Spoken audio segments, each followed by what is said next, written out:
पाइलामा आज खाँदैछु लट्टेको साग के लट्टे के लट्टे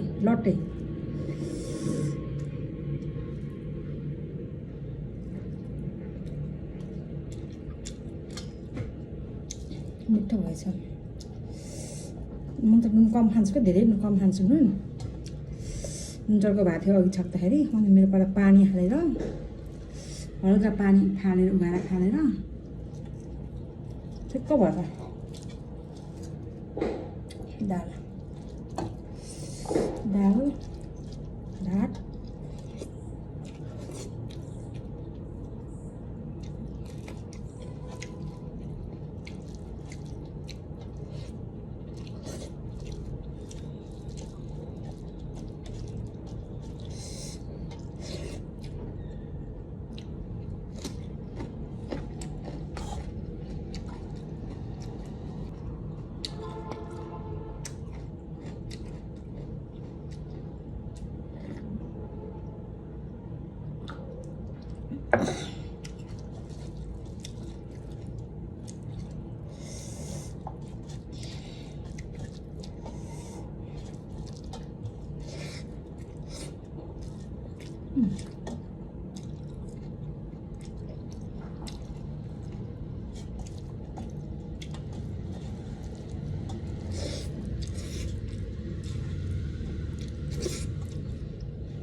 पिरो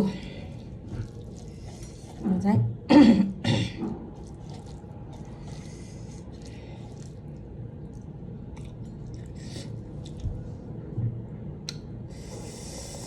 के बोलौँ के गरौँ भयो। के अरे अहिले पूर्वमा इनारबातिर कर्फ्यू जारी, एकअर्कामा चाहिँ झगडा भिडन्त, मान्छेहरू मरेको भइरहेको रहेछ कि। त्यो समाचार देख्दाखेरि, त्यो न्युज देख्दाखेरि साह्रै दुःख लाग्दो घटना।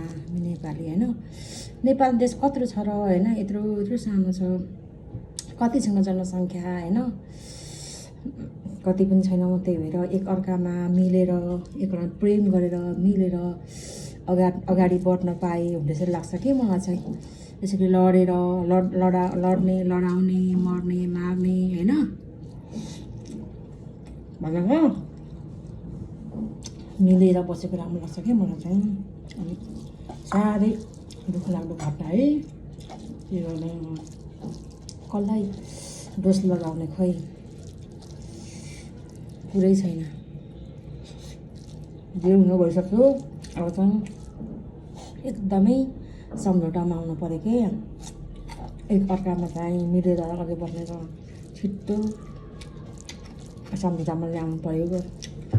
कसैले कसैलाई दोष नदिने, धर्मको बारेमा झगडा नगर्ने होइन। जसलाई विश्वास नगर्नेले त्यहीमा आस्था गर्छ। हामी मानव जाति हो नि त, हामी बुद्धिजीवी ज्ञान भएको मान्छे, हामी सबै कुराको भरिपूर्ण हामी मान्नेछु होइन। हामी जनावर होइन, जनावरको व्यवहार नगरौँ भन्ने चाहना है मेरो चाहिँ। के गर्नु र, साह्रै दुःख लाग्दो। मान्छेहरू कति मरिसकेको रहेछ होइन, मरिसक्यो, मार्ने भइसकेको छ। त्यो चाहिँ बन्द गर्दै सरकार भन्न चाहन्छु है त। सुतापुची लाग्यो म चाहिँ। ए भात हाल्नु पर्यो कि पुरै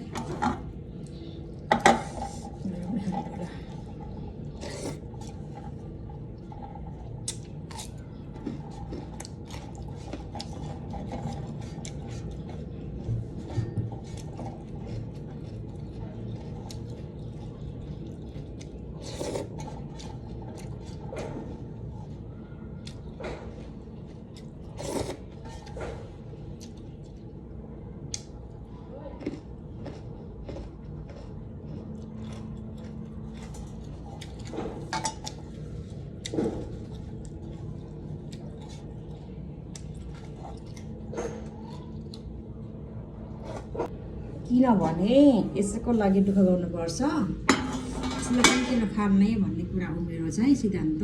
त्यही भएर चाटी खानुपर्छ, बरु मन पऱ्यो भने थोरै खाने थोरै लिने, त्यो यति लिएर फाल्ने होइन।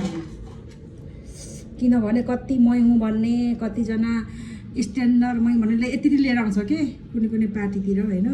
मैले देखेको छु आफ्नै मान्छेहरू चिन्जाने मान्छेहरू, अनि त्यो सट्ट फाल्छ कि। ल त्यसरी खानेहरूले आफ्नो घरमा पनि त्यसरी खाएर देखाउ त, त्यसरी फाल त, पुग्छ त महिना मर्नु पुग्छ पैसा।